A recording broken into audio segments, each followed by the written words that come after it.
Bon, ben, on vous propose de commencer alors. Hop, et de laisser la parole à Monsieur Level. Eh ben voilà, quelques mots d'introduction pour cette nouvelle réunion webinaire. Bon, ce sera plus agréable quand on aura la capacité de se retrouver un peu physiquement de temps en temps. Mais j'avoue que c'est bien pratique de gagner du temps et en efficacité avec ces nouveaux types de réunions. L'époque change, le modernisme arrive. Il faut rester dans le coup, hein, n'est-ce pas? Dans cette année, donc, qui est une année à la fois, je dirais, intercontrat, mais je la qualifierais plutôt, moi, d'année de transition et de transmission. Hein. De transition parce que ça nous a permis de beaucoup travailler ces derniers temps sur la préparation du futur contrat, donc, qui est en train de se finaliser et qui démarrera au 1er janvier 2026, hein, sur les objectifs de l'atteinte du bon état des eaux fixés par la directive cadre d'ici 2027. C'est important quand même d'améliorer l'accessibilité des Franciliens aux espaces verts, et beaucoup de communes et d'intercommunalités maintenant délibèrent. Hier soir, nous l'avons fait à la CAGBS, beaucoup de scènes, sur le fait d'accompagner les communes qui vont vers la renaturation, l'intégration de la nature en ville dans le cadre du plan vert. Et c'était une très bonne chose que tout le monde y participe. Et bien sûr, s'attaquer à la restauration de la préservation des continuités écologiques, de façon à ce que la nature soit, comme dans le cadre de la SRCE Île-de-France, dans de meilleures dispositions pour la préserver.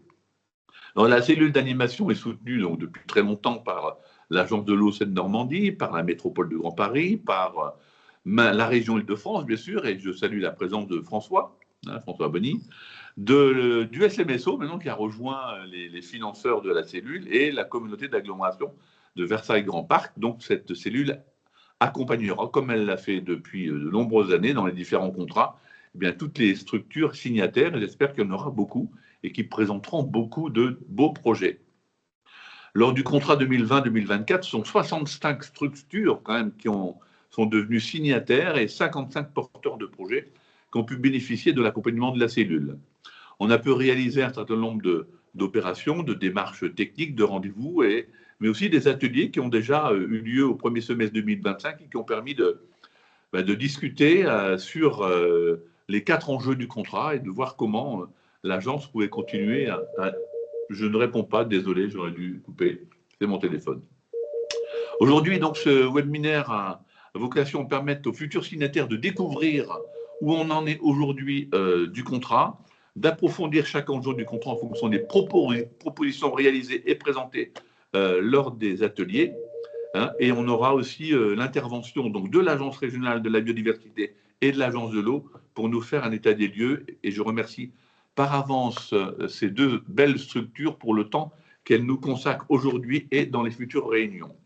Sans plus attendre, pour ne pas perdre de temps, on a 2 heures concentrées. Je dois aussi, comme tout le monde, être impérativement sorti de mon bureau à 12h30, donc tout va bien. Hein. Et je passe la parole à Gwenaëlle pour le déroulé de cette opération matinale. Merci à tous de votre présence. Je coupe mon micro pour plus de facilité. Oui, Merci. Merci, Monsieur Level. Ça va être moi d'abord qui va présenter juste un petit rappel de le bassin versant. Si tu peux passer. Bon, il a présenté déjà. Bon, très bref, hein, parce que maintenant, je pense que vous connaissez tous l'association Espace. On a 30 ans d'existence avec l'objectif de travailler sur 3 piliers, l'insertion par l'écologie urbaine et la sensibilisation à l'environnement. Ça veut dire qu'on a 16 chantiers d'insertion à ce jour et on est environ 75 permanents à l'association qui travaillent sur différents sujets. Et au sein de cette association, nous avons la cellule d'animation du contrat Seine Centrale Urbaine. C'est le nom de notre bassin versant. Donc on est toutes les 3 avec Gwenaëlle que vous avez pour la majorité rencontrée pour l'élaboration du contrat, donc qui est animatrice du contrat, et l'objectif à partir en tout cas surtout l'année prochaine va être de nouveau l'accompagnement des signataires du contrat sur tous les enjeux du prochain contrat. Et elle est accompagnée par Paula qui est chargée de mission eaux pluviales. Et donc Paula qui est spécialisée, elle, sur vraiment la gestion de la source d'eau pluviale. Et pour l'instant, la cible était les communes non signataires du contrat, les bailleurs et les aménageurs. Et moi-même, du coup, Mathilde Baudrier, j'accompagne Gwenaëlle et Paula sur la coordination et l'organisation de ces événements et la sensibilisation des porteurs de projets, et notamment aussi tout l'aspect administratif et financier de la cellule. Donc, nous parlons aujourd'hui encore du bassin versant de la Seine centrale urbaine. Donc, c'est bien le bassin versant de la Seine entre sa confluence avec la Marne et l'Oise. Donc, Monsieur Level l'a dit, la cellule est soutenue par les 5 partenaires que vous voyez. Et l'objectif du bassin versant et du contrat, c'est bien d'accompagner des acteurs publics et associatifs pour faire des actions vertueuses sur différentes thématiques et surtout pour avoir une eau et des milieux de bonne qualité. Et donc d'appuyer ces acteurs sur le plan technique et sur le plan financier pour avoir des dossiers de demande, rédiger en tout cas et déposer des dossiers de demande de subvention. Comme Monsieur Level l'a dit, on est en intercontrat ou transition. Donc en fait, le contrat 2020-2024 s'est terminé au 31 décembre de l'année dernière. Pour ceux qui n'avaient pas vu les chiffres du bilan de ce contrat-là, vous les voyez. Donc il y avait 65 signataires et pour 584 actions inscrites, et donc c'est les porteurs de projets et signataires du contrat ont engagé 396 et pour un budget engagé de environ 127 millions, ils ont eu des subventions près de 87 millions d'euros par les 3 partenaires, donc l'Agence de l'eau, la région et la métropole du Grand Paris. Donc, je prends le relais sur le contrat à venir, le contrat Haute-Rhin Vertébrés Climat 2026-2030. Alors, parmi vous, il y a énormément de futurs signataires qui se demandent peut-être s'ils sont les seuls. Non, vous n'êtes pas seuls à souhaiter devenir signataire du contrat. Donc, pour rappel, le contrat que vous allez ou que vous avez déjà, pour lequel vous avez déjà délibéré, a 4 enjeux principaux. Le premier, c'est celui de la gestion à la source des eaux pluviales. Donc, l'objectif, c'est bien celui de la désimperméabilisation, de la végétalisation des sols et aussi surtout le déraccordement des eaux pluviales à minima courantes des réseaux d'assainissement dans l'optique de la lutte contre les îlots de chaleur urbains, notamment dans l'optique du plan vert d'Île-de-France et du SRCE. Le second enjeu, c'est celui de la sobriété de la ressource en eau, donc avec un objectif de limitation de la consommation d'eau potable qui passe notamment par l'incitation à la récupération et à la réutilisation d'eau. On en reparle tout à l'heure. Le troisième enjeu, c'est celui de la préservation et de la restauration des milieux naturels, avec un enjeu de poursuite, notamment de la trame verte bleue au niveau régional. Et puis, le quatrième et dernier enjeu, c'est celui de la sensibilisation et de l'éducation à l'environnement, où l'enjeu, c'est de faire émerger des actions sur notre bassin versant. Donc, aujourd'hui, on en est à cette validation de tous les plans d'action que vous avez réalisés en tant que futurs signataires. Tous les plans d'action ont été fournis par les futurs signataires. Et donc, aujourd'hui, ils sont en train d'être analysés par les différents partenaires financiers pour valider l'éligibilité des actions que vous avez inscrites dans le cadre du contrat, pour qu'ensuite on puisse avoir une contractualisation au contrat au niveau global qui aura lieu en 2026. En attendant, tous les signataires, en ce moment, comme l'a dit Monsieur Level, sont en train de délibérer dans les différents conseils ou comités pour pouvoir devenir signataires du contrat. Et ceci avant le 31 décembre 2025, je le rappelle, on ne sait jamais. Donc, à combien êtes-vous de signataires sur le contrat Haute-Rhin Vertébrés Climat On a 68 porteurs de projets, donc 68 signataires qui se sont engagés pour pouvoir réaliser un plan d'action provisoire sur le bassin versant de la Seine centrale urbaine et qui s'engagent là à délibérer. Donc, on espère que tous les 68 porteurs de projets pourront délibérer d'ici le 31 décembre 2025. Et a priori, 10 signataires techniques. Alors, les échéances sont un petit peu différentes pour les signataires techniques et le nombre de signataires techniques est peut-être amené encore à évoluer un petit peu puisque les échanges sont encore en cours. Mais globalement, c'est ce qui est a priori prévu. Donc, 78 signataires au total au niveau du contrat Outre Invertible Climat 2026-2030 avec notamment 24 nouveaux porteurs de projets qui rejoignent le contrat 2026-2030. Et donc, c'est aujourd'hui 655 actions qui ont été inscrites par les différents signataires aux différents enjeux que j'ai précités. Et donc, ils sont en train d'être analysés par les différents partenaires techniques et financiers du contrat. Voilà pour l'état des lieux au niveau du contrat. On a le temps de prendre une question, si jamais vous en avez une. Et s'il n'y a pas de question, ah oui, Madame Béard, allez-y. Oui, dans votre transparent précédent, vous mentionnez que dans les partenaires, il y aurait l'Île-de-France Nature. Donc, c'est un nouveau soutien financier par rapport à avant. Alors, Île-de-France Nature n'est pas un partenaire financier, c'est un partenaire technique qui va être effectivement nouvellement partenaire technique dans le cadre du contrat Haute-Mer Bleue 2026-2030 et qui va notamment on va pouvoir être en lien sur les analyses pour les subventions qui sont déposées auprès du plan vert. Et donc, voilà, on va être en lien là-dessus. Merci. Ok. Si vous avez des questions, n'hésitez pas à les écrire dans le chat et si on a le temps tout à l'heure, on pourra y répondre. Effectivement, l'objectif, c'était 1h30 et pas Ouais, 2 heures. Vas-y, monsieur Levet. Alors, un petit point, vous êtes pour l'instant 20 participants. Si vous voyez mon curseur sur le Geniali, je vais vous inviter au maximum à pouvoir vous mettre sur cette plateforme, puisque là va démarrer une partie de quiz auquel on va vous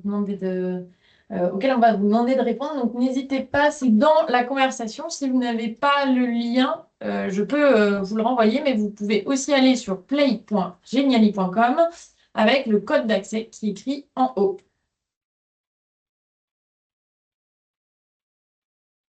Ah, parfait, ça remonte un petit peu. C'est un webinaire. Ah, maintenant? Dans un quart d'heure. Ok.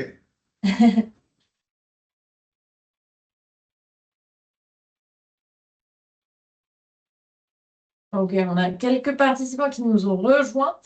Donc, je vais vous inviter à répondre à la question suivante. Quel aménagement, à votre avis, ne correspond pas à de la gestion à la source des eaux pluviales sur les 3 photos qui sont inscrites ici, qui sont mises en avant?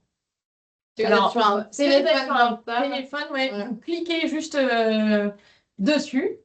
Si vous êtes sur un PC, vous pouvez également cliquer en passant. Mais vous pouvez surtout, si vous êtes sur un téléphone portable, vous pouvez surtout zoomer parce Ah oui, que ça va en être un peu plus. petit.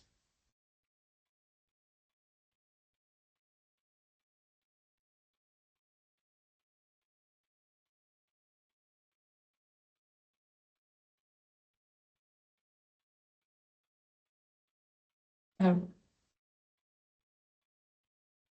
On a 26 réponses.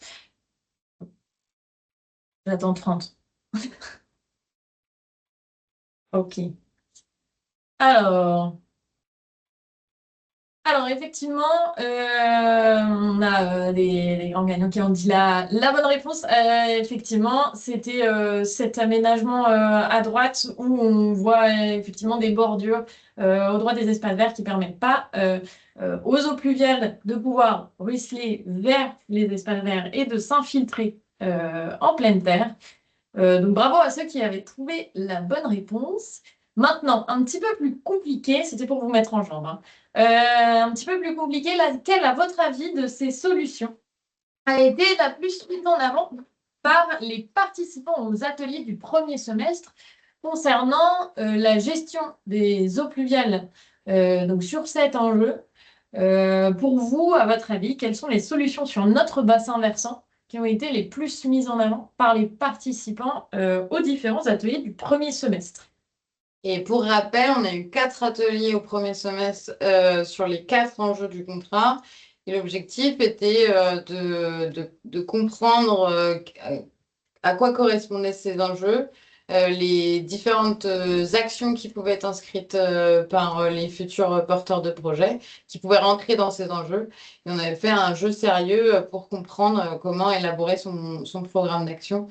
Et donc, il y avait bien sûr un atelier sur la gestion des eaux pluviales.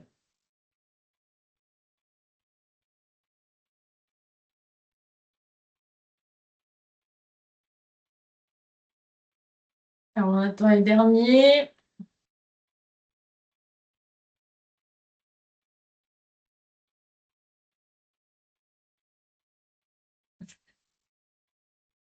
Alors, on va résoudre.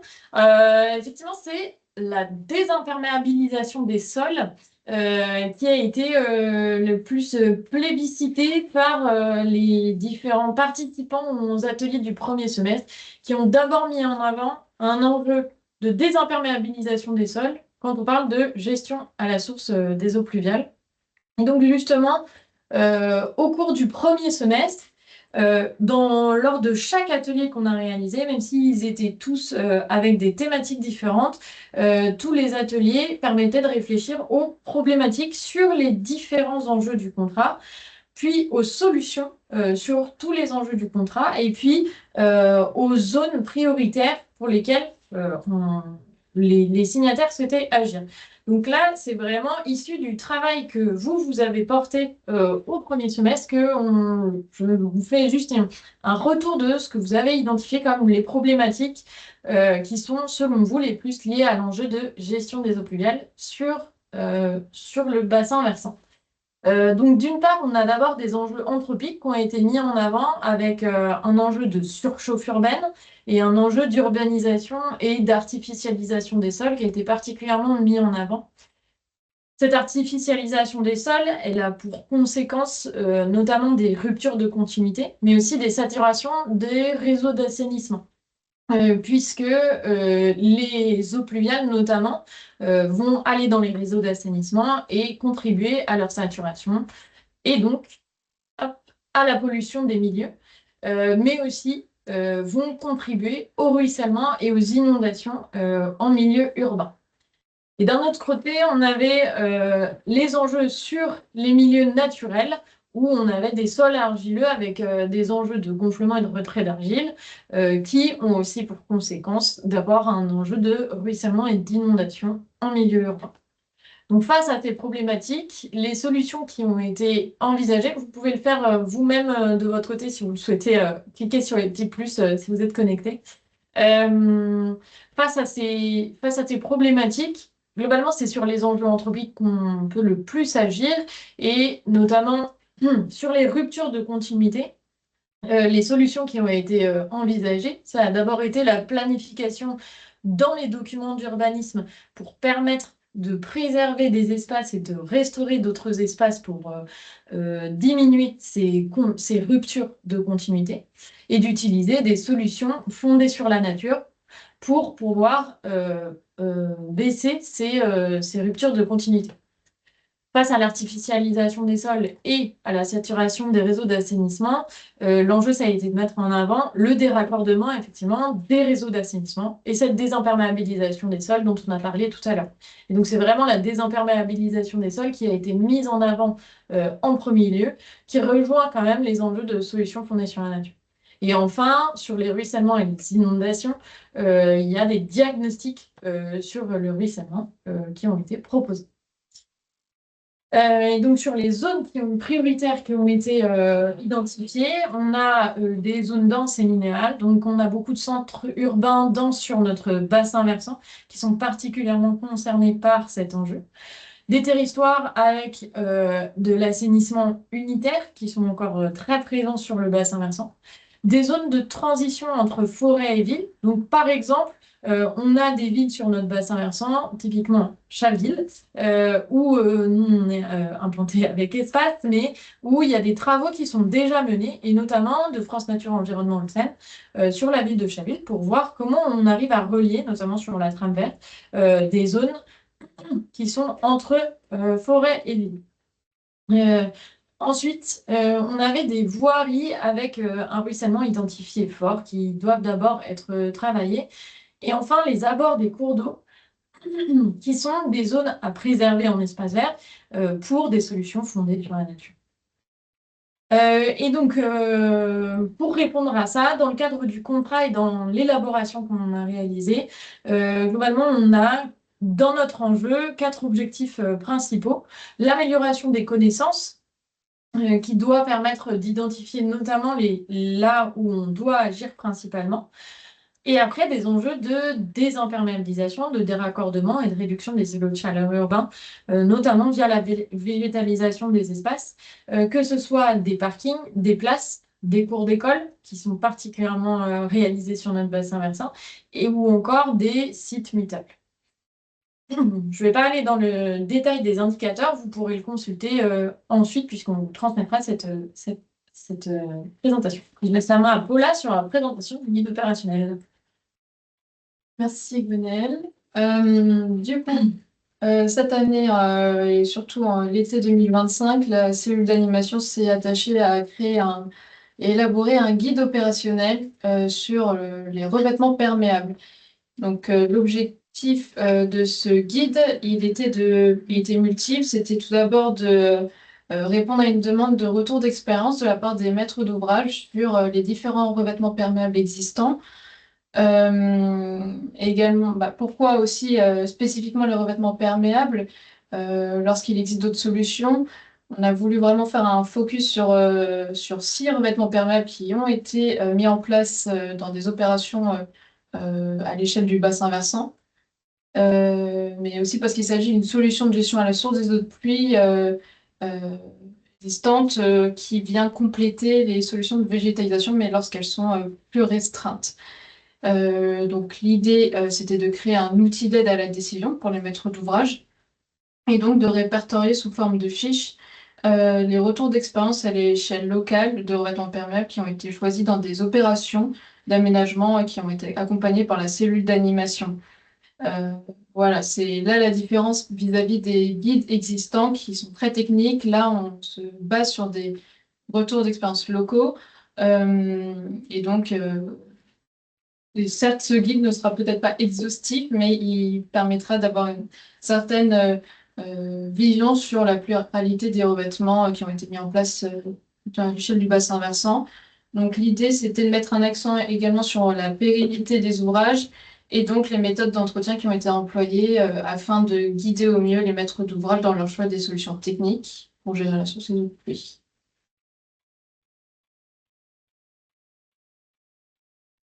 Donc, très concrètement, et il me manque une slide, bon, c'est pas grave. Je vais vous parler aussi un peu plus de l'élaboration, enfin du processus d'élaboration du guide. L'idée, tout d'abord, a été de sélectionner quels revêtements perméables on allait présenter dans ce guide-là.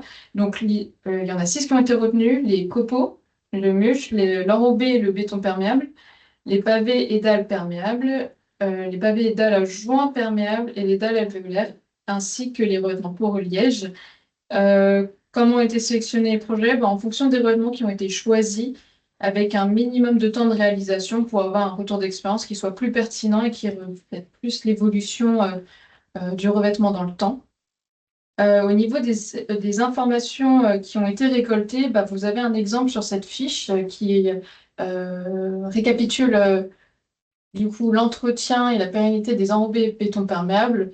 L'idée de ces fiches était tout d'abord de voilà, une courte description de ce qu'est les enrobés et les bétons perméables, pour quels usages ils ont été pensés, les enjeux qu'il faut avoir en tête vis-à-vis de ce revêtement-là, ses caractéristiques, que ce soit financières, au niveau du coût que ça représente et quelles structures peuvent financer ce revêtement-là, ainsi que ses avantages.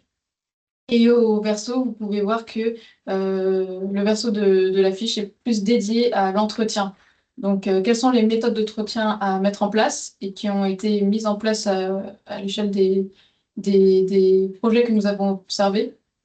Quel a été le retour d'expérience global, mais aussi plus spécifiquement vis-à-vis de l'entretien? Et quels ont été les points positifs et négatifs qui ont été observés? Donc, quels points sont à mettre en avant pour que l'évolution dans le temps se passe bien et quels sont les points d'attention à avoir également pour que ça se déroule bien dans le temps. Et évidemment, un indice de réparabilité. Et du coup, toujours dans ce processus d'élaboration, on a organisé cet été plusieurs visites de terrain et organisé des temps d'échange avec les maîtres d'ouvrage qui ont été sélectionnés pour faire une synthèse des éléments.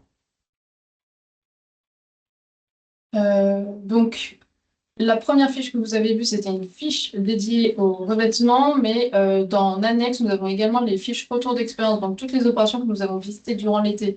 Là, vous avez un exemple de l'école primaire des Peupliers à Vaucresson.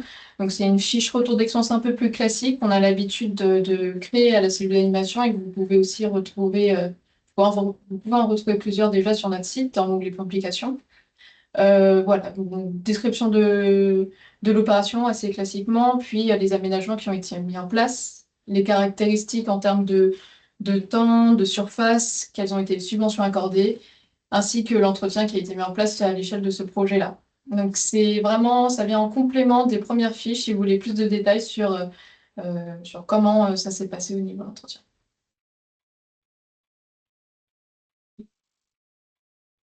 Et ouais, c'est pas très grave. Juste pour quelques mots pour vous dire quelles ont été les conclusions de ce guide et quels ont été les résultats.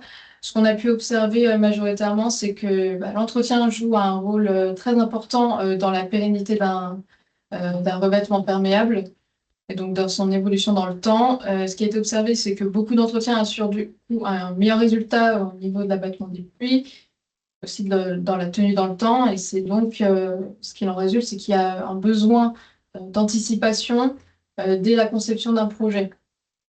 Aussi que la pose du revêtement joue un rôle qui est tout aussi important, que des résultats ont été plus mitigés dans la tenue dans le temps lorsque le revêtement n'avait pas été bien posé, évidemment. Et voilà, c'était surtout ces points-là. On a le temps pour une question. Si vous avez une question sur soit la synthèse, soit le guide des revêtements perméables. Et s'il n'y a pas de question. Alors, je regarde dans la conversation. Alors, nous avons. Non, c'est tout. On n'a pas participé au sondage. Nous avons. C'est toi. Non, non, c'est toi qui viens de cliquer sur. C'est bon. Donc, pas de question. Pas de question. Ok, et ben on enchaîne alors sur l'enjeu B, la synthèse des ateliers. Alors vous pouvez revenir sur le Génialis si vous avez quitté, puisque on va repartir sur une petite phase de quiz sur la sobriété liée à la ressource en eau, sur laquelle les participants et participantes ont également travaillé. Alors, selon vous, parmi les actions suivantes, laquelle correspond à l'enjeu de sobriété lié à la ressource en eau?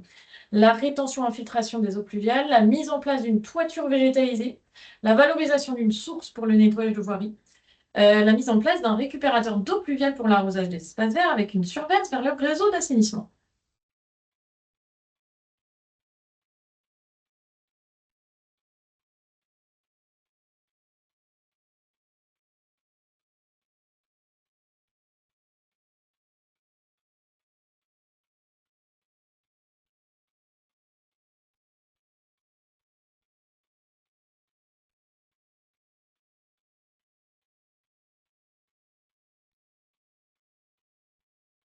un petit peu. On va résoudre. Alors, c'était la valorisation d'une source pour le nettoyage de voirie. Alors, bravo Béatrice. Donc, effectivement, la mise en place d'un récupérateur d'eau pluviale pour l'arrosage des espaces verts pourrait être considérée comme une action de sobriété si la surverse n'allait pas vers le réseau d'assainissement. Effectivement, on va diminuer le nombre d'eau consommée sur le principe, mais le fait de renvoyer vers les réseaux d'assainissement ne rend pas éligible cette action auprès des différents partenaires financiers, en tout cas vis-à-vis de l'Agence de l'eau Seine-Normandie, et donc ne vont pas être inscrites, ne vont pas pouvoir être inscrites dans le cadre du contrat. Pardon. Ah, oui. Donc, Ok. ah. Non. Je sais pas qui a un micro vert, mais C'est moi. très bien, merci. Donc, sur l'enjeu de sobriété, on a les problématiques suivantes qui ont été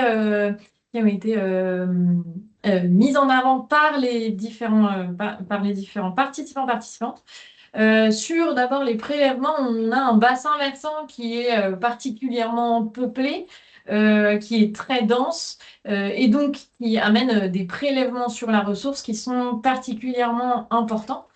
Ensuite, des enjeux au niveau de la consommation qui ont été identifiés avec un enjeu de surconsommation d'eau au niveau individuel et puis au niveau collectif, mais notamment lié à un manque important de connaissances selon les participantes.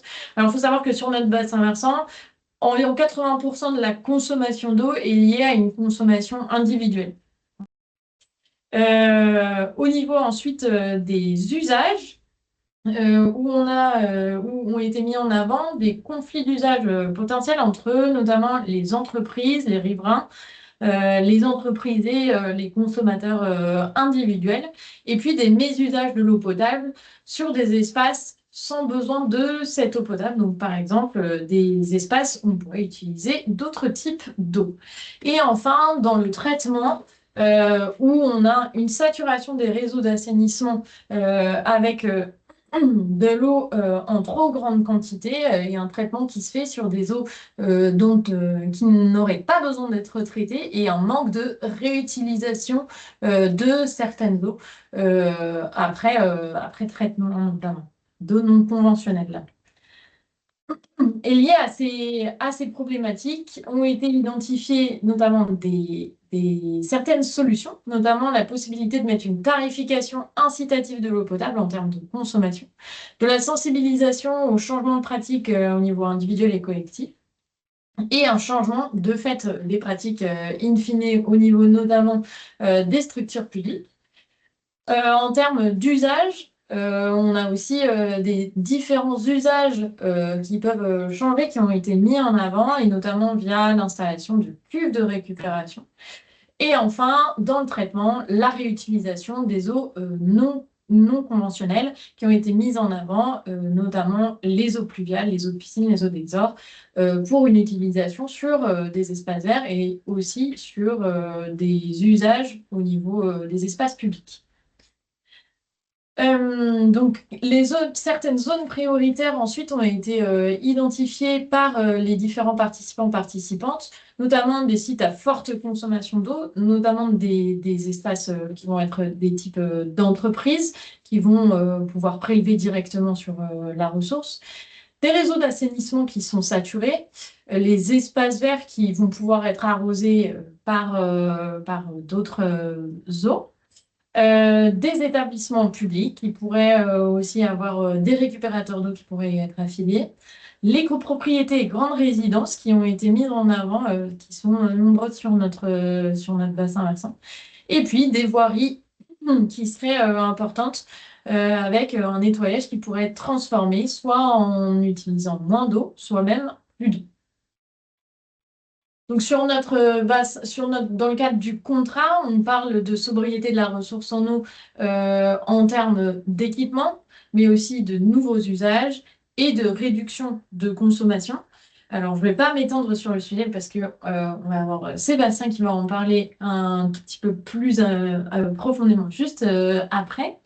Et donc, dans le cadre de l'élaboration du contrat, on a 4 objectifs qui ont été fixés, notamment en lien avec ces problématiques sur le bassin versant.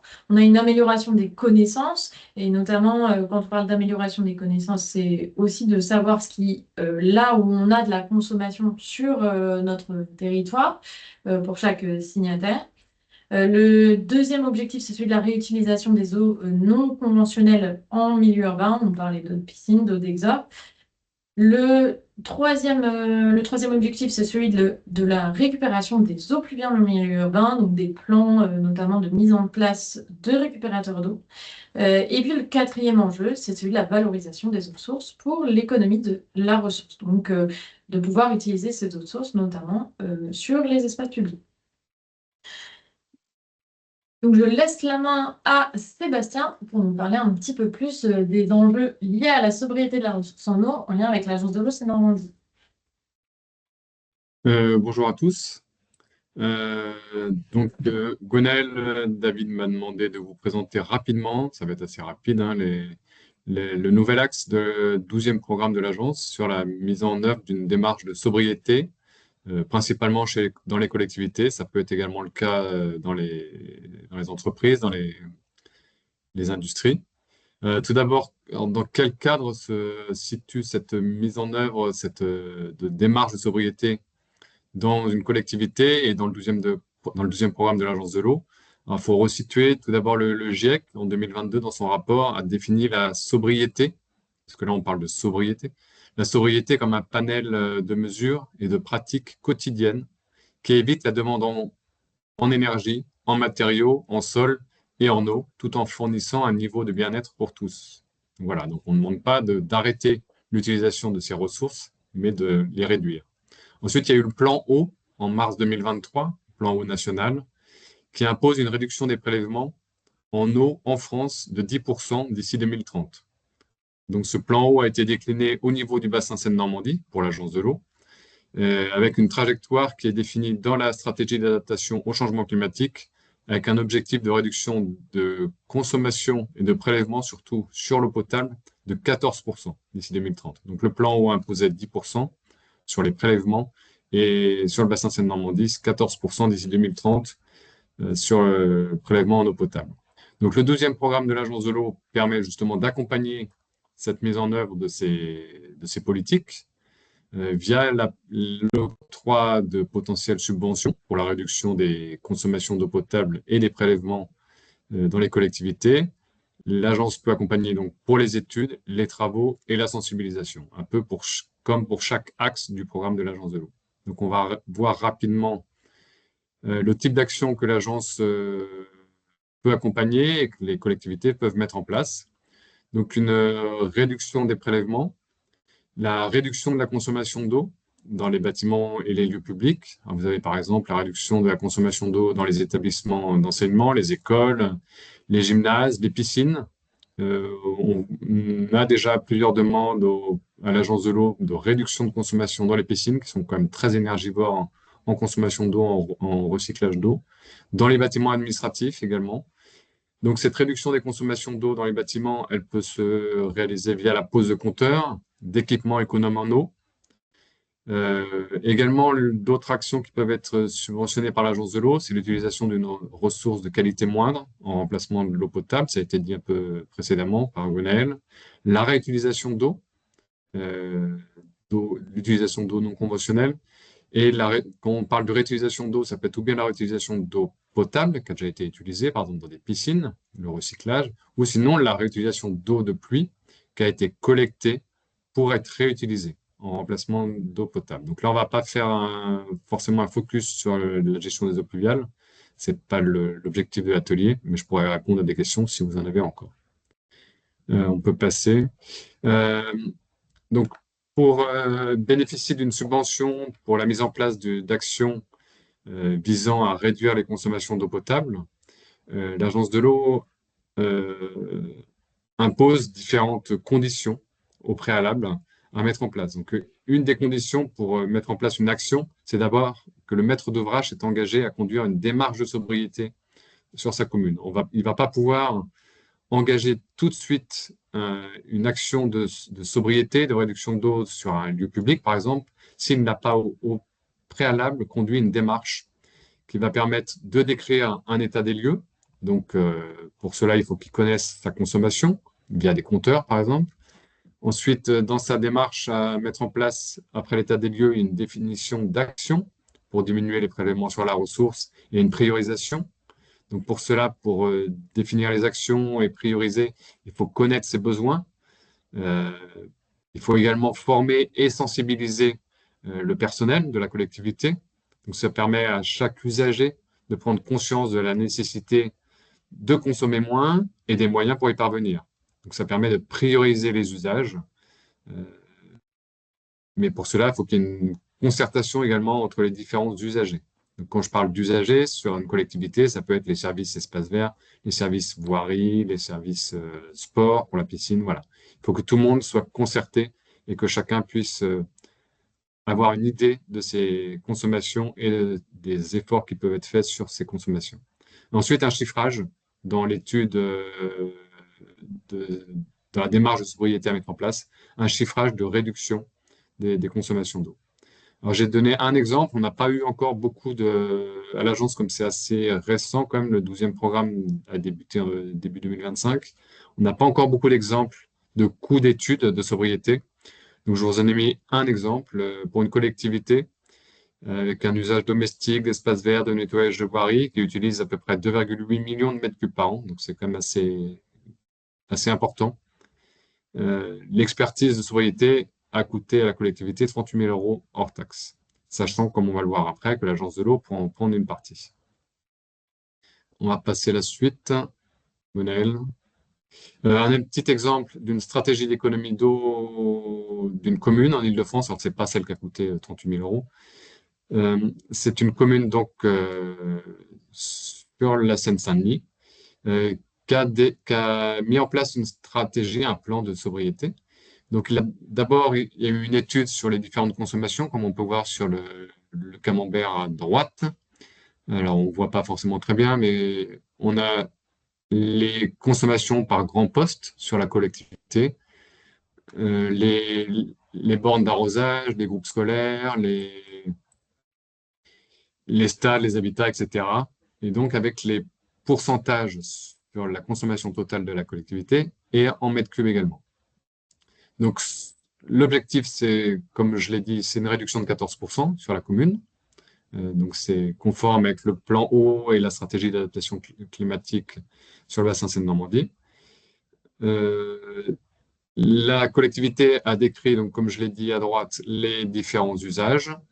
Et ensuite, il va mettre en place, il va prioriser pour chaque type de bâtiment, chaque type de regroupement d'utilisation, les actions à mettre en place pour réduire sa consommation de 14% d'ici 2030. Donc, une réduction de 14% sur cette collectivité, ça équivaut à peu près à 17 000 m3 par an. J'ai donné un autre exemple d'un dossier qu'on a pu recevoir juste avant, voilà, d'un dossier qu'on a pu recevoir sur une piscine, une collectivité qui a engagé une démarche de sobriété sur sa piscine. Pour cela, ils ont décidé de collecter les différents effluents qui pouvaient être déjà utilisés, les pédiluves, le lavage des filtres. Une collecte de ces effluents ces effluents qui vont être collectés vont être ultra filtrés dans une bâche et vont être réutilisés pour à nouveau être mis dans les pédiluves et à nouveau être utilisés pour le lavage des filtres. Ça permettrait une économie à l'échelle de cette piscine sur cette collectivité de 14 000 m3 par an. Alors, ce n'est pas la même collectivité que celle qui a établi son plan de sobriété. Donc, 14 000 m3 par an et une économie de 75 000 € rien que sur la piscine. Donc, on peut voir qu'avec des démarches de sobriété qui peuvent être relativement simples et pas forcément très onéreuses, parce que ça coûte moins de 75 000 €, enfin moins que ce que l'agence pourrait apporter comme aide, permettrait une forte économie sur ce site. La dernière diapositive, je pense, oui. Oui, c'est la dernière diapositive, c'est sur les différentes aides que l'agence peut apporter. Donc, comme on l'a vu au tout début, l'utilisation d'eau autre que l'eau potable pour les usages, c'est via la gestion à la source des eaux pluviales que l'agence de l'eau va pouvoir aider. Je rappelle, c'est 50 € par mètre carré d'air accordé et 50 € par mètre carré d'espace vert créé, avec certaines conditions d'éligibilité, mais vous aurez le tableau pour ceux qui ne se souviennent plus. Et je vais faire juste un focus sur les cuves de récupération, réutilisation. Si vous récupérez l'eau pluviale pour la récupérer, c'est pour la réutiliser, il faut que le trop-plein de la cuve parte en infiltration. Il ne faut pas qu'il soit raccordé au réseau d'assainissement. Donc ça, c'est important si vous choisissez d'utiliser l'eau pluviale pour la réutiliser. Les économies d'eau, sur le quoi on vient de parler, les études générales donc, peuvent être aidées à 80%, et les travaux dans la limite de 50 € par mètre cube économisé par an. C'est pour ça qu'on a besoin d'une estimation de l'économie qui peut être réalisée via la mise en place d'un nouveau processus, comme l'ultrafiltration dans la piscine. Donc 50 € par mètre cube économisé par an, toujours dans la limite de 80% du montant du projet, bien sûr, avec la condition d'avoir engagé une démarche de sobriété au préalable. Et la réutilisation d'eau non conventionnelle, les études également à 80% et les travaux, c'est 60% de subvention et 20% d'avance. Voilà, pour rapidement présenter l'axe sobriété du 12e programme de l'agence. Merci beaucoup, Sébastien. Est-ce que vous avez des questions que vous souhaitez poser? Allez-y. Françoise. Allez-y, Madame Béard. C'était volontaire. On a une Voilà. Oui, j'ai une petite question sur la politique de sobriété. Est-ce qu'il y a des actions qui sont faites sur le taux de fuite sur le réseau d'eau? Parce que c'est une grosse perte, en fait. Donc, je ne sais pas s'il y a des travaux qui sont faits spécifiquement sur le taux de fuite et donc sur une meilleure étanchéité des canalisations, de circuits d'eau. Sur le réseau d'eau potable, du coup. Oui. C'est vrai que c'est pas un aspect que j'ai abordé. Je ne saurais pas trop vous répondre parce que c'est pas mon domaine d'intervention. L'eau potable, c'est géré par une personne de la direction. Donc je ne saurais pas trop vous dire, mais il faudrait se pencher vers le 12e programme. Mais sinon, la cellule je ne sais pas si Gwenaël, tu as quelques éléments. Non, mais c'est sûr qu'il y a des subventions qui existent pour la réhabilitation des réseaux, mais je ne sais pas si du coup, il faudrait effectivement qu'on regarde parce que c'est pas vraiment une action du contrat, ce Non, c'est pour ça. travail-là, réhabiliter les réseaux d'eau Et c'est pas potable. dans l'axe sobriété. Ouais. Voilà. C'est pas de la sobriété, ça. c'est différent. C'est vraiment l'axe eau potable. En tout cas, c'est décrit dans le 12e programme et je sais Oui, qu'il y avait exactement. Néo et Aquavest qui avaient bénéficié de subventions pour ça. Oui, alors il y a effectivement des subventions, mais la seule chose, c'est que pour nous, ça ne peut pas être pris en compte dans le cadre du contrat. On a sorti tout ce qui était lié, alors c'était déjà pas le cas, mais on a sorti tout ce qui était lié au réseau d'assainissement et à l'eau potable en tant que telle du contrat Autre Invertébré Climat. Par ailleurs, sur Mais après, ça rentre pas dans la démarche de sobriété, mais ça peut quand même être une action inscrite au plan Tout à fait. d'action de travailler. Et d'ailleurs, c'est le cas, je crois, sur celui de Paris, où il y a vraiment une action sur réduire les fuites des réseaux d'eau potable. Mais voilà, c'est pas exactement l'objectif de la démarche de sobriété au départ. Est-ce qu'on a une autre question? Sinon, on va. La ville a combien d'habitants? Une question de Stéphane. Pour quelle. Oui, c'est pour, à mon avis. Ah oui, pour quelle, la première ou la seconde? Je sais que la seconde, c'est 20 000. Je ne saurais pas vous dire. Je ne saurais pas Je vous crois que la dire dans seconde- les deux. Je crois que C'est des la villes deuxième dont tu parles, c'est 20 000. si je me souviens, Ouais, c'est des villes de Sébastien. petite couronne, hein. C'est Oui, des villes de 92-93, du département 92-93. Donc, les premiers espagnols. je ne saurais C'est pas pour vous essayer de dire combien il y a de proratiser par rapport à la taille de la ville. Oui, le deuxième exemple qu'a donné Sébastien, si je me souviens bien, c'est 20 000 habitants, il me semble. Et le premier, par contre, je ne sais pas.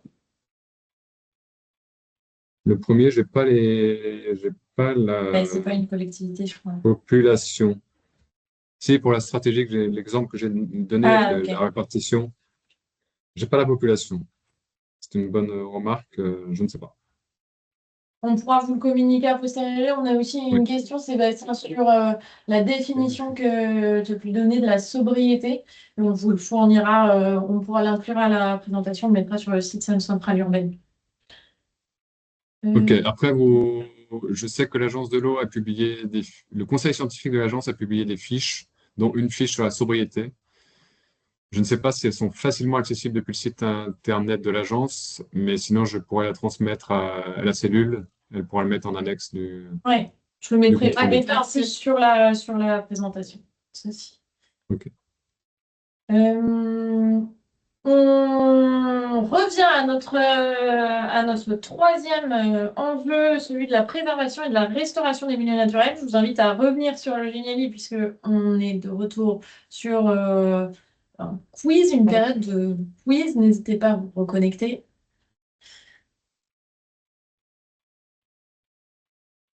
J'attends 30 participants. Allez. Alors. À votre avis, laquelle des propositions suivantes correspond à une restauration active d'un milieu naturel? On n'a pas choisi la plus simple. Alors, première réponse, interdire l'accès à une zone pour laisser la végétation se régénérer naturellement, supprimer les espèces invasives et replanter des espèces locales sur un ancien terrain vague, c'est laisser en jachère une parcelle, aider à attendre que les pluies reconstituent naturellement une mare asséchée.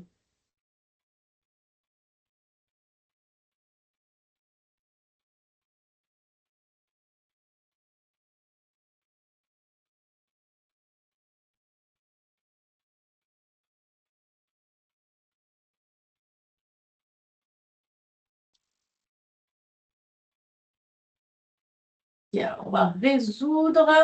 Euh, donc, effectivement, la bonne réponse était la suppression des espèces invasives et la replantation d'espèces locales sur un ancien terrain vague. Pourquoi? Parce qu'une restauration active inclut un enjeu justement d'action sur le milieu, là où c'était pas le cas sur les autres actions qui étaient menées.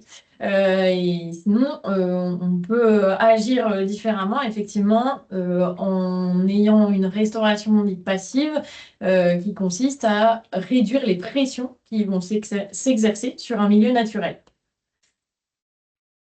Alors, sur cet enjeu-là, on a des problématiques qui ont été encore une fois identifiées par les participantes. La première problématique qui a été identifiée, c'est celle de la fragmentation des continuités écologiques sur notre bassin versant. Notre bassin versant est particulièrement dense. On a une pression foncière qui est particulièrement intense et des infrastructures qui fragmentent énormément le bassin versant, avec des zones imperméabilisées particulièrement présentes, et notamment dans les centres urbains denses qu'on a sur le bassin versant, qui sont plutôt à l'est de notre bassin versant et qui vont être de moins en moins denses au fur et à mesure qu'on va à l'ouest de notre bassin versant.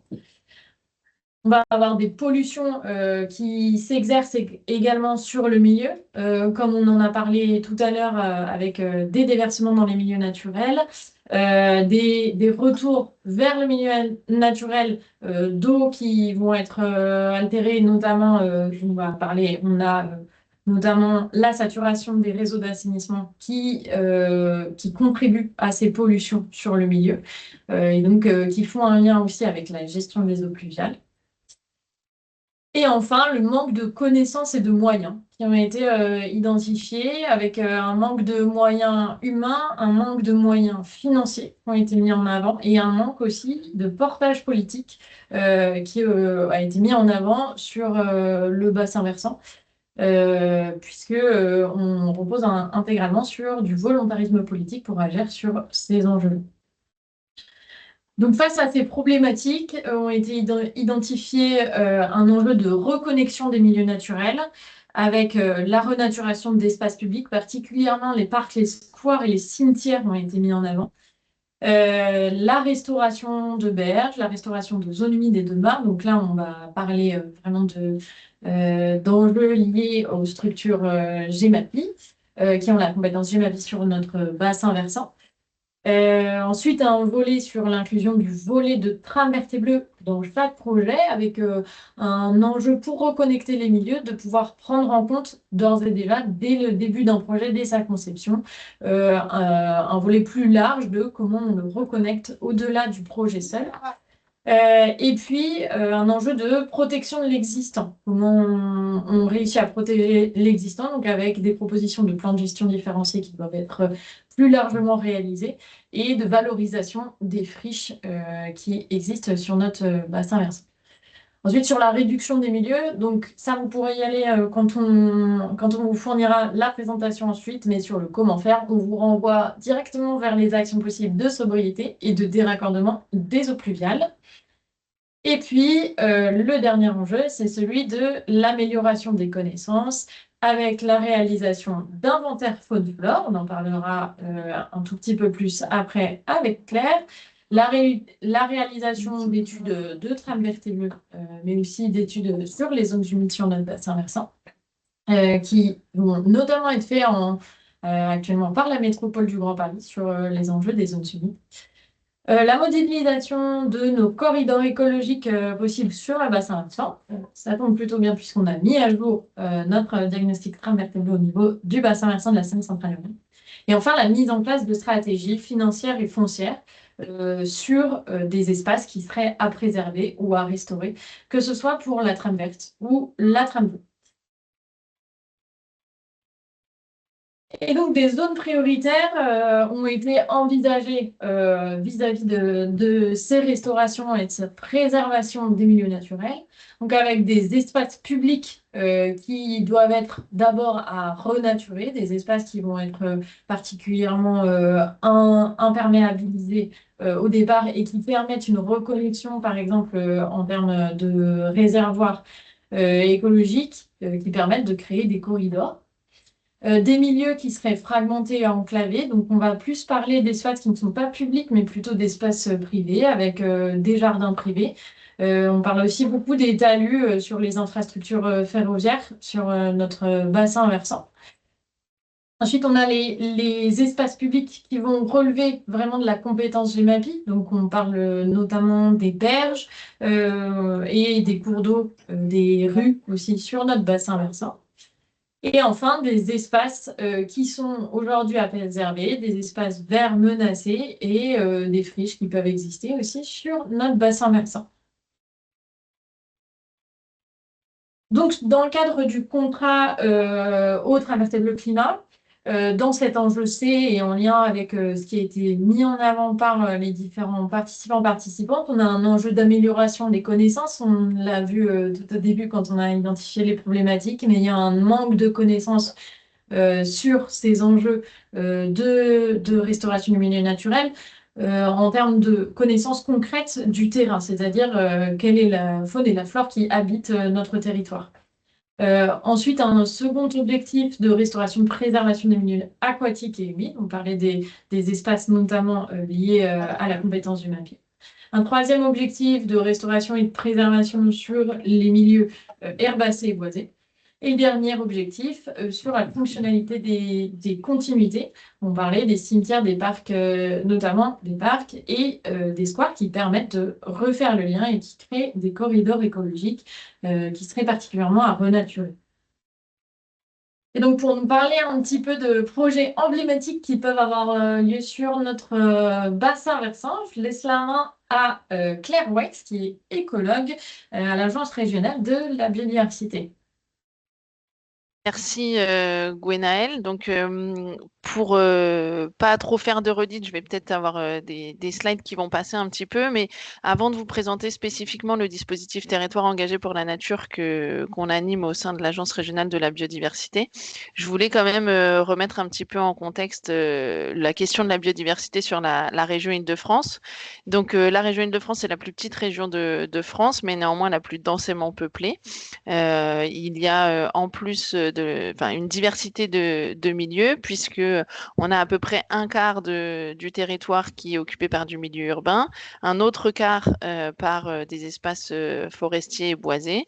50% de la superficie de la région est occupée en espaces agricoles et de manière beaucoup plus rélictuelle, estimée à quelque chose autour de maximum 4%. Des milieux prairiaux et humides. Tous ces milieux, toute la région accueillent et sont plus ou moins favorables ou hostiles à la présence et la préservation de la biodiversité.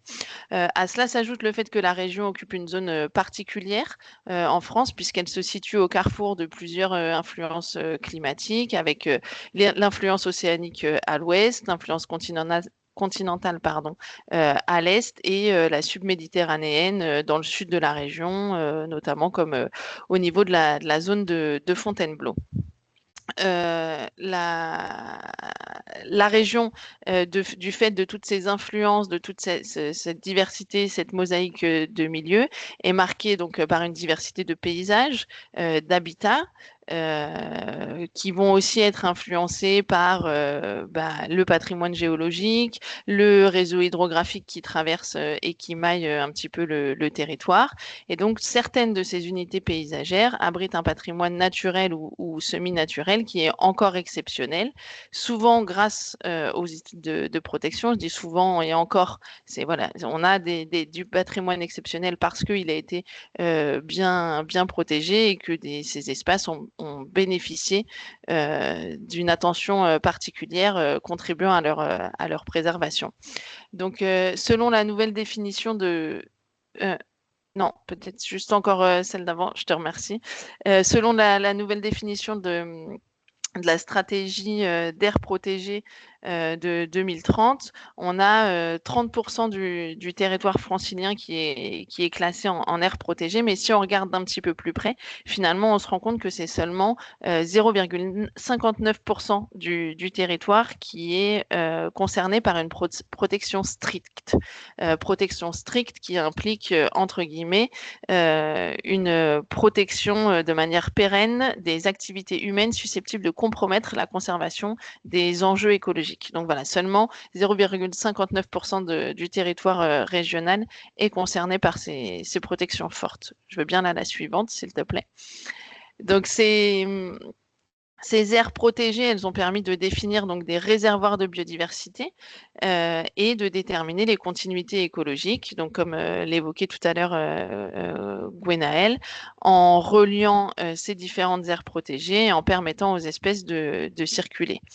En dehors de la quantité de ce réseau, de ces corridors écologiques qui sont tracés, identifiés sur des cartes et qui se matérialisent physiquement sur le terrain, c'est aussi et surtout leur fonctionnalité qui doit être déterminée, analysée et rétablie quand les individus ne peuvent pas circuler, puisque la rupture de continuité écologique peut être une des causes d'extinction ou de déclin d'un certain nombre de populations qui se retrouvent isolées dans des habitats qui peuvent leur paraître certes, leur sembler ou être favorables pour ces populations, mais on le verra juste dans mon propos suivant, que le maintien de la biodiversité, c'est pas uniquement la présence d'une espèce ou d'individu, mais ça va au-delà, et notamment avec le brassage génétique.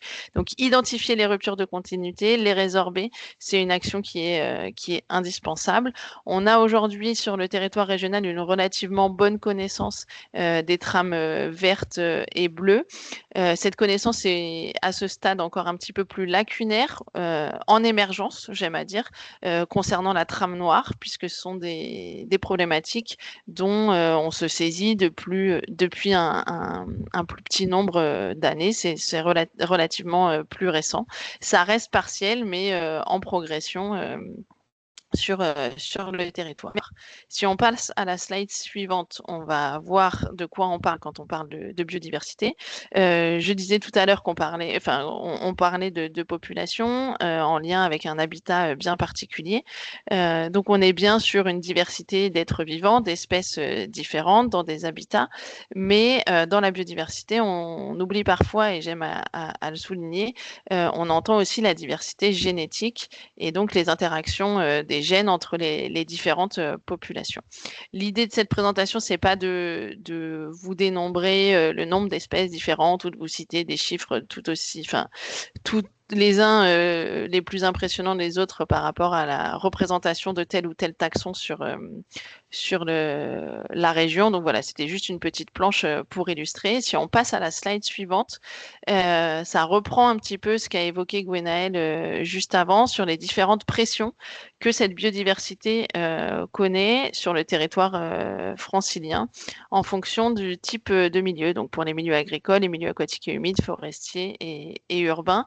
Je ne vais pas revenir sur ce qui nous concerne plus particulièrement sur le territoire du contrat, puisque voilà, Gwenaëlle l'a évoqué juste avant.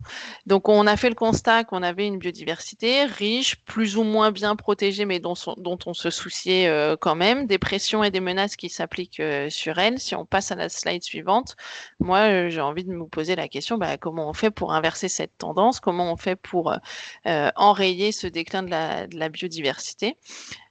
Si on passe à la suivante, on rappelle quand même que 5 grandes causes majeures du déclin de la biodiversité ont été identifiées, notamment dans le cadre des travaux de l'IPBES, avec en premier lieu la destruction des habitats. Pourquoi pas s'attaquer tout de suite à ce qui a causé le plus de dommages et donc venir renaturer, restaurer ces habitats naturels ou semi-naturels, avec quand même toujours en filigrane au-dessus de nous, les changements climatiques qui jouent une incidence, qui ont des conséquences qu'on apprend et dont on découvre un petit peu tout ça en avançant. Donc, pourquoi restaurer, renaturer les habitats? Pour retrouver des systèmes biologiques, des écosystèmes fonctionnels, améliorer l'état de la biodiversité ainsi que toutes les dynamiques et les interactions. À travers la restauration, la renaturation des habitats, c'est aussi atténuer les effets du changement climatique, contribuer à l'adaptation, donc comme l'évoquait Gwenaëlle tout à l'heure, notamment par le biais des solutions fondées sur la nature, mais pas que. Ça peut aussi avoir un lien plus direct avec nous, êtres humains, que de travailler sur la restauration des habitats naturels, puisque on va contribuer à maintenir les fonctions productives. J'entends notamment tout ce qui va être production agricole, puisqu'il ne faut pas oublier que les insectes pollinisateurs sont quand même un des maillons essentiels de l'activité agricole en tout premier lieu. Ça va aussi contribuer à améliorer la santé humaine en travaillant sur la dépollution des sols, de l'eau, de l'air avec le végétal, etc. Et y compris sur la santé mentale et améliorer aussi le cadre de vie, l'attractivité des territoires pour tous les franciliens. Donc, pour renaturer, restaurer, il y a tout un tas d'outils, de dispositifs, de partenaires régionaux, nationaux ou plus locaux qui sont mobilisables. Vous en avez là un petit échantillon, une représentation, et j'ai encadré en rouge le logo du dispositif Engagé pour la nature pour vous faire une petite présentation un petit peu plus détaillée. Donc, le dispositif Territoire engagé pour la nature, c'est un dispositif qui a vu le jour en 2019, qui est porté à l'échelle nationale par l'Office français de la biodiversité.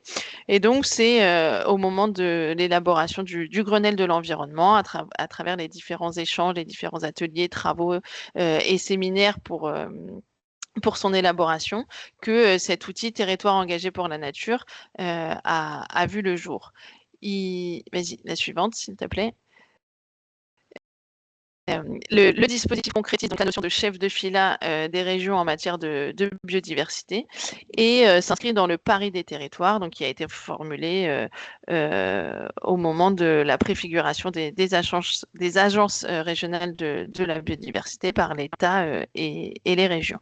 Alors, qu'est-ce que c'est concrètement? C'est une reconnaissance donc nationale d'un plan d'action en faveur de la biodiversité. Alors, n'ayez pas peur, on parle de plan d'action, vous allez voir, tout se passe bien et c'est très accompagné. On n'est pas sur un plan d'action non plus avec une ambition comme celle du contrat, puisque ce dispositif s'adresse aux collectivités de niveau infradépartemental, donc les communes et les intercommunalités. L'entrée dans le dispositif vaut pour une durée de 3 ans. Voilà, c'est très bien. Pourquoi ce dispositif? Pourquoi rentrer dans le dispositif territoire engagé pour la nature? Pour nous, en tout cas, Agence régionale de la biodiversité qui animons ce dispositif national à l'échelle de la région, l'idée, c'est de toucher le plus grand nombre et surtout pas que les champions. C'est bien reconnaître, valoriser, encourager la qualité des engagements de territoires qui ont envie de faire des choses en faveur de la biodiversité. Et c'est de s'entourer d'une communauté de territoires engagés pour la nature. Voilà une petite illustration de la dernière cérémonie où on se retrouve tous ensemble et vous verrez aussi par la suite qu'on a plusieurs temps d'échange tout au long de l'année pour s'accompagner et s'enrichir mutuellement sur ces questions-là. Donc, comment candidater? Eh ben, avec un dossier de candidature, tout bonnement, qui globalement s'inscrit dans une démarche donc d'amélioration continue. On a une reconnaissance sur 3 années lors de laquelle, ben voilà, vous êtes accompagné, enfin, il vous est proposé et absolument pas imposé différents outils pour vous permettre de monter en compétence sur le sujet. Le dossier de candidature permet de construire, je dis bien permet de construire parce qu'il est constitué vraiment de telle sorte à vous aider à être source d'inspiration pour l'élaboration d'un plan d'action qui soit cohérent, proportionné et impliquant à la hauteur de chacun des territoires. On ne va pas avoir les mêmes exigences pour une petite collectivité ou une plus grande agglomération. Voilà, on tient compte aussi dans l'évaluation de ces éléments-là. Suivante. Autour de nous, animateurs régionaux, il y a toute une animation locale et des réseaux de partenaires sur lesquels on s'appuie, avec lesquels on a des relations et qu'on met à contribution pour aussi travailler à l'accompagnement des territoires engagés pour la nature. Concrètement, comment ça se passe tout au long de cette période de 3 ans. Tu peux passer à la slide suivante, s'il te plaît.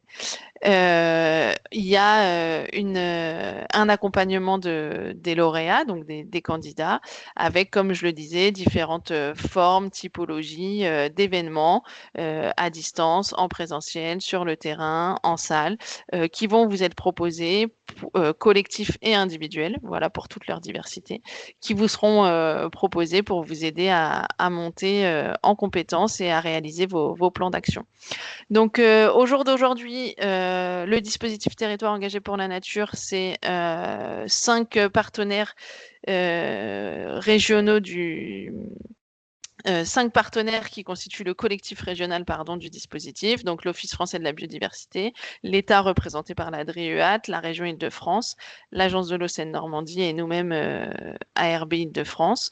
On compte donc 93 territoires qui sont engagés pour la nature, répartis entre 81 communes et 12 intercommunalités, et près de 20% du territoire francilien qui est couvert et engagé, et un nombre un peu impressionnant d'habitants qui ont le privilège d'être sur des territoires engagés pour la nature. Juste, oui, un petit point en termes de calendrier pour la future session. Donc, le calendrier est absolument toujours le même d'une année à l'autre. Il y a la mise en ligne du dossier de candidature qui est disponible à partir de mi-juillet de chaque année. Donc, il a été mis en ligne mi-juillet 2025, dont vous pouvez prendre connaissance, et un dépôt des candidatures qui est arrêté au 31 janvier 2026. La période de février à avril 2026 permet de faire pour nous l'évaluation des dossiers, de passer devant le jury qui détermine les territoires qui sont reconnus. Et en juin 2026, et en juin de chaque année, on célèbre, dans le cadre d'une cérémonie des reconnaissances, les nouveaux lauréats qui viennent rejoindre la communauté des engagés en Île-de-France. Voilà. Je me rends compte là en vous parlant, et je m'en excuse, que j'ai oublié de mettre un lien cliquable pour le téléchargement du dossier. Donc Gwenaëlle, si tu me le permets, je te le transmettrai après Oui, pour que tu puisses le rajouter dans la mise en ligne. Merci. aucun souci. Merci beaucoup à toi, Claire. Peut-être on avait une question. Est-ce que les ABC rentrent dans le contrat? Oui, tout à fait. Vous pouvez inscrire des atlas biodiversité communale dans le cadre du contrat Autres invertébrés climat. Alors, il faut savoir que pour tous les territoires engagés pour la nature, vos projets emblématiques, par ailleurs, sont inscrits aussi dans le cadre du contrat, sont adjoints à vos actions par ailleurs qui sont dans le plan d'action que vous avez fourni.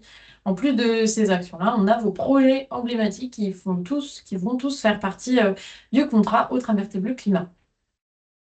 Et du coup, si je peux me permettre Ouais. l'inverse, des territoires qui ne seraient aujourd'hui pas engagés pour la nature, mais engagés dans le contrat, peuvent tout à fait inscrire dans leur programme d'action pour une candidature territoire engagé pour la nature, tout ou partie des actions indiquées dans le contrat. L'idée étant que on va tous dans le même sens et que chacun avec nos compétences, on puisse accompagner au mieux la réalisation de ces projets.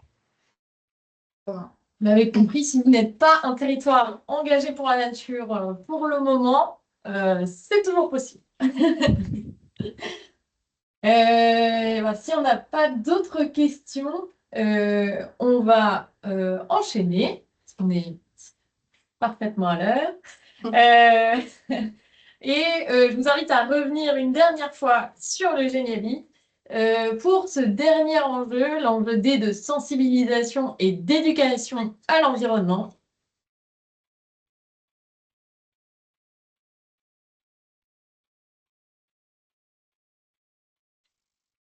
Parfait. Alors, donc, c'est pas encore la question, c'est juste après. Sur cet enjeu de sensibilisation et d'éducation à l'environnement, les problématiques qui ont pu être identifiées par les différents participants, participantes, ont d'abord été des enjeux de connaissance avec un enjeu de culture écologique, non seulement au niveau individuel, mais aussi au niveau collectif de la part des collectivités, des décideurs. En tout cas, ça a été inscrit comme ça dans les retours qui ont été réalisés, donc des connaissances sur l'environnement en propre, de ce que ça porte. Parce que tout à l'heure, on a parlé de connaissances de notre territoire, là, c'est vraiment une culture écologique. Une deuxième problématique sur les actions qui sont portées, qui reposent sur du volontarisme de la part des acteurs du territoire et du bassin versant. Effectivement, on est sur un bassin versant qui ne porte pas de schéma d'aménagement de gestion des eaux. Donc, effectivement, ces actions-là vont reposer majoritairement sur du volontarisme des différentes collectivités et des différents acteurs. Et une nécessité d'augmentation du nombre d'actions de sensibilisation, du nombre d'actions d'éducation liées à l'environnement pour permettre d'augmenter de fait, in fine, les actions qui vont être portées sur le territoire. Et enfin, un enjeu de valorisation avec un axe qui a été mis en avant sur la culpabilisation individuelle, particulièrement réalisée, avec une responsabilité qui est plus mise sur l'individu que au niveau public, et donc de pouvoir remettre aussi un rôle important au niveau des acteurs publics dans les actions qui sont portées et dans la sensibilisation et l'éducation à l'environnement.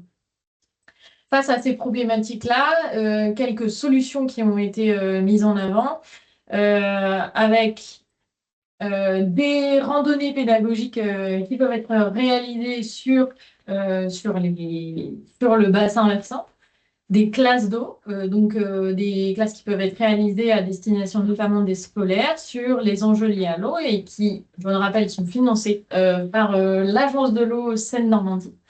Des campagnes ludiques avec des défis pour permettre de sensibiliser, de pouvoir atteindre un public un petit peu différent et qui permet de toucher aussi le grand public de manière assez large.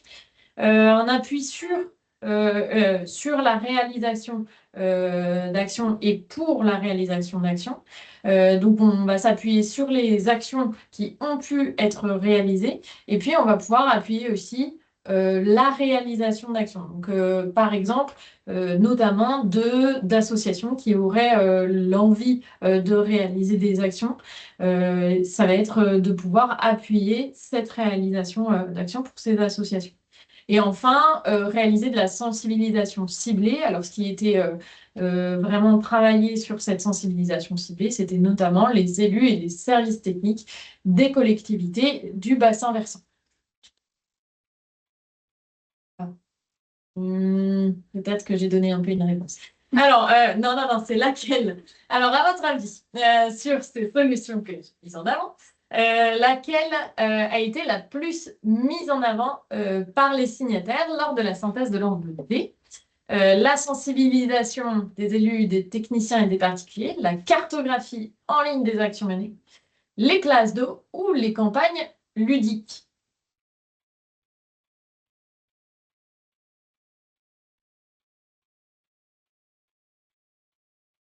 On va voir si vous avez bien écouté alors. Si je l'ai dit.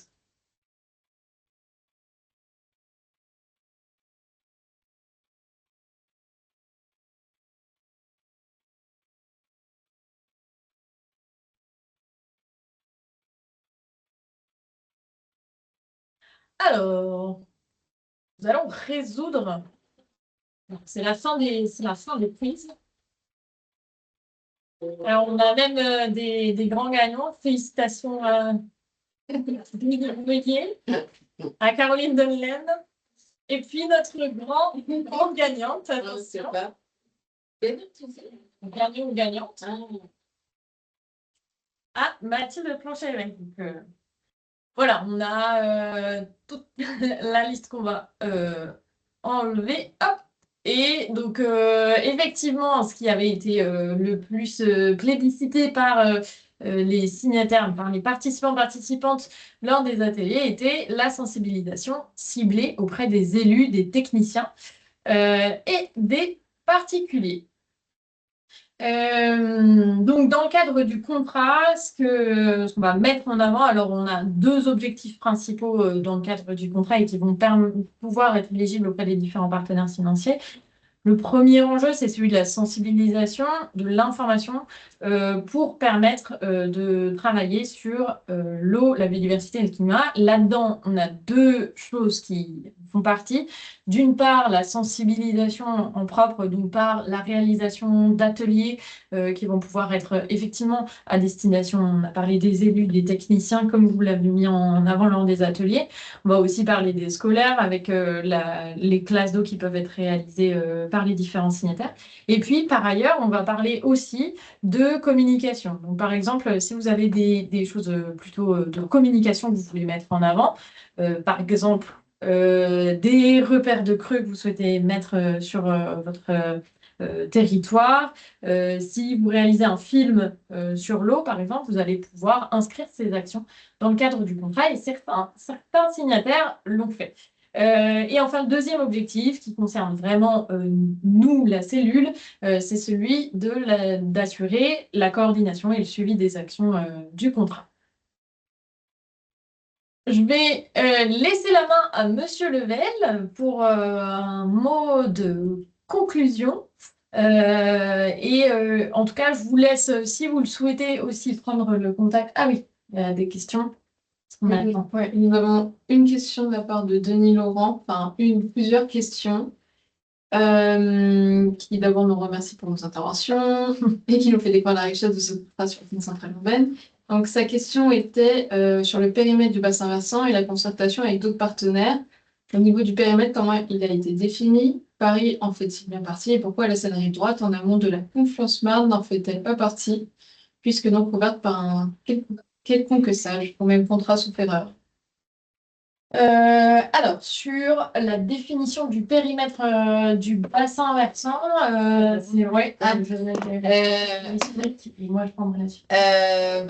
En fait, c'est du coup les bassins versants. Alors, ça a été, enfin, de toute façon, ça a été un travail qui date maintenant quand même de 2010, 2009-2010, avec une demande de l'Agence de l'eau et de la région de France auprès d'Espace de travail sur la gouvernance de l'eau. Et en fait, sur ce bassin versant-là, parce qu'il y avait aucun syndicat, ni de rivière, ni d'études sur ce bassin versant-là, hormis la partie rue de Buzeau, mais je ne sais pas, Monsieur Lebel, si à l'époque il y avait déjà le SMSO sur cette partie-là. Oui, le SMSO a eu bientôt 20 ans, donc on était déjà sur les réflexions et quand il y a eu la mise en place du contrat, bien sûr qu'il fallait répondre de façon technique et non pas administrative. C'est Donc ça. on n'a pas pris une compétence en lien avec les territoires, les arrondissements, les intercos, les départements ou autres. On a pris vraiment ce qui nous préoccupe le plus, la nature. Donc la nature, eh bien, pour suivre la nature, il faut suivre notamment l'eau et le bassin versant, c'est une réponse technique. Et ça me paraît être la plus pertinente dans le travail que l'on mène actuellement ensemble. Et après, Est-ce que la réponse est suffisante? Ouais, je pense. Alors, Paris en fait-il bien partie? Alors, Paris fait partie du bassin versant de la Seine centrale urbaine, mais le territoire parisien a son propre contrat, donc n'est pas signataire porteur de projet au niveau du contrat Haute-Mer Bleu Climat 2026-2030.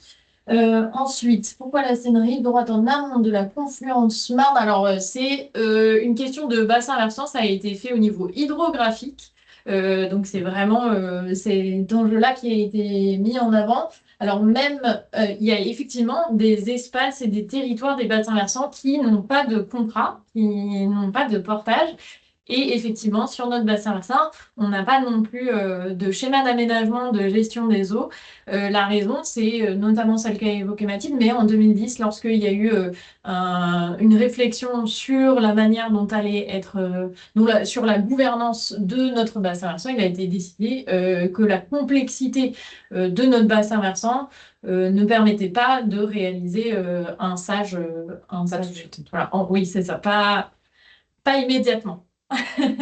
Vous avez tous noté que la Bièvre ne fait pas partie de ce contrat, parce que la Bièvre a son propre contrat. Exactement. Ouais, exactement. Et en fait, du coup, il y a aussi la partie à l'amont de notre bassin versant, il y a aussi quand même un contrat qui existe sur enfin, le syndicat Marne-Vive, et du coup, le contrat, c'est Marne-Confluence. Du coup, on est quand même entouré autour de notre bassin versant de contrats, en tout cas sur le sud et sur le nord. Et on peut noter, Mathilde, aussi qu'on est un peu regroupé dans le cadre du PAPI de Seine-Grand-Lac. Oui. Et là, tout le territoire du SMSO fait maintenant partie du PAPI de Seine-Grand-Lac, même si le SMSO n'est pas dans le territoire de Seine-Grand-Lac. Exactement. Donc on arrive à fédérer, même si seul on va plus vite, mais ensemble on va plus loin. Hein. Donc on arrive à fédérer pour être plus efficace sur l'ensemble du territoire. Ce qui permet au territoire du SMSO de bénéficier des subventions possibles au travers des fonds Barnier de Seine-Grand-Lac. Très bien. Merci, Monsieur Bay. Monsieur Laurent, peut-être juste une dernière, si vous vouliez prendre la parole. Mais trois petites choses. Alors, si j'avais dit 12h30, c'est parce que vous connaissez ma générosité, Mathilde. Donc, on a toujours un peu de temps. Après, bon, rien de vraiment technique à rajouter parce que féliciter Claire, Claire Wex, sur sa présentation par rapport à la biodiversité et dire bien sûr aux partenaires du contrat, aux signataires, de ne pas hésiter, frapper à la porte chez Claire pour obtenir aussi un partenariat et des subventions. Et puis Sébastien, Sébastien, c'est notre fidèle représentant de l'Agence de l'eau qui a bien expliqué les enjeux et la technicité pour obtenir les subventions. L'Agence de l'eau nous accompagne encore. J'espère que le gouvernement ne va pas aller à nouveau taper un peu dans la caisse de l'Agence de l'eau, hein, et qui aurait malheureusement pour conséquence de diminuer peut-être les enveloppes attribuées. Mais ça, j'en entends pas encore parler, mais ça pourrait arriver. Donc, il y a d'autres rendez-vous pour les mois à venir, avec bien sûr la création de ce nouveau contrat. Et puis, le premier comité de pilotage, donc fin juin. Entre-temps, je parle aux élus, et il y aura eu des élections municipales avec des désignations de représentants. Serais-je encore là ou pas? Je n'en sais rien. On verra ça dans quelques mois. Mais j'ai encore envie de continuer un petit peu. Je me sens trop jeune. Et puis l'eau, ça rafraîchit, l'eau, ça rajeunit. Donc, il ne faut pas se gêner de travailler avec l'eau, hein. Et puis, bien, d'être toujours à vous accompagner. Merci à toutes les trois, donc Mathilde, Gwenaëlle et Paula, d'être en permanence à nos côtés. N'hésitez pas, vous, toutes les collectivités, bien, à les questionner, à les faire venir chez vous pour regarder, pour expertiser, pour construire vos dossiers. Et j'ai quand même une pensée amicale pour Caroline du SMSO qui s'est distinguée ce matin. Hein, donc, je suis fier qu'un ingénieur du SMSO soit parmi les meilleures réponses. Je me suis abstenu de répondre. Hein. Imaginez que j'aurais une mauvaise note, ça n'aurait pas été terrible pour le président. Hein, donc, je vous ai laissé jouer. Et bravo de cette animation technique, mais aussi ludique. Et tout ça, ça nous va bien. C'est dans ce bon esprit que l'on essaye de travailler ensemble. Donc, merci à tous. Bonne journée et au plaisir de vous revoir, physiquement peut-être. Merci. Il y a peut-être juste quand même, merci Monsieur Lorel, peut-être quand même Monsieur Laurent, je ne sais pas si vous vouliez poser une dernière question et là Allez-y. Et on conclut. Oui, merci. Non, juste une précision. Bien sûr qu'on se base sur le réseau hydrographique, hein. Moi, je suis membre du comité de bassin, donc j'ai cette sensibilité, bien évidemment. Et c'est pour ça que je faisais remarquer que nous sommes. Il y a aussi des trous dans la raquette, puisque on a en amont de Paris le SAGE Marne-Confluence avec le syndicat Marne-Vive, on a le SAGE Bièvre, et puis entre les deux, eh bien, on a une zone qui est juste en amont de la confluence Marne, jusqu'à la confluence Hyères, où il n'y a pas d'ailleurs beaucoup de rivières affluents de la Seine, mais je pense à Alfortville, Créteil, etc., où il ne se passe rien. Donc, voilà, je posais la question aussi de la définition du périmètre, parce qu'on aurait pu imaginer qu'il y ait cette adjonction, mais encore faut-il que les communes soient candidates, partie prenante pour rejoindre votre contrat. Mais voilà, je posais cette question parce que pour moi, un territoire doit forcément être couvert par un opérateur, un porteur de projet, et là, on a vraiment un trou dans la raquette. Voilà. Denis, si on n'arrive pas à passer par les communes, on pourrait essayer peut-être de passer par le département du Val-de-Marne. Ou les collectivités, les intercommunalités comme le GPSEA. Oui, aussi, bien sûr. Voilà. Voilà. Du coup, c'est vrai que peut-être un petit message auprès de l'agence de l'eau, parce que c'est vrai que de toute façon, nous, le bassin versant était défini, mais ça fait déjà maintenant, ça fait plus de 15 ans qu'il est comme ça. Et maintenant, on arrive au 3e contrat, et c'est vrai qu'on n'a jamais eu ces communes de toute façon dans le bassin versant. Donc, il faudrait que ça soit une demande. C'est quand même un petit changement de notre bassin hydrographique. Donc, voilà, à voir sur la suite. Mais effectivement, ça peut être assez intéressant d'avoir quand même tous les territoires qui sont, en tout cas, portés, où il y a un contrat de présent ou à minima un contrat et au mieux un SAGE pour vraiment J'ai une petite idée, Mathilde. Oui. J'ai une petite idée, Mathilde, je t'en parlerai tout à l'heure. Ah oui, ok. En tout cas, Euh, merci. Hein. En tout cas, merci à toutes et tous d'avoir participé. Merci, pareil, à Claire et Sébastien, Paul et Gwenaëlle. En plus, on a pu voir la première version d'un Geniali. Du coup, c'est vrai que c'était très ludique et c'était très sympa. Pour les futurs, enfin vous les signataires, n'oubliez pas de délibérer avant le 31 décembre 2025. Et l'objectif, ça sera une cérémonie de signature comité de pilotage en fin juin, début juillet, le temps que effectivement les élections municipales et tous les bureaux et conseils soient mis en place jusqu'à les plus grandes intercommunalités comme la métropole et Grand Paris. Merci à tous. N'hésitez pas si vous avez besoin. Paul et Gonelle sont là. Et à bientôt et bonne journée. Merci beaucoup. Au revoir tout le monde. Au Merci. revoir. Merci.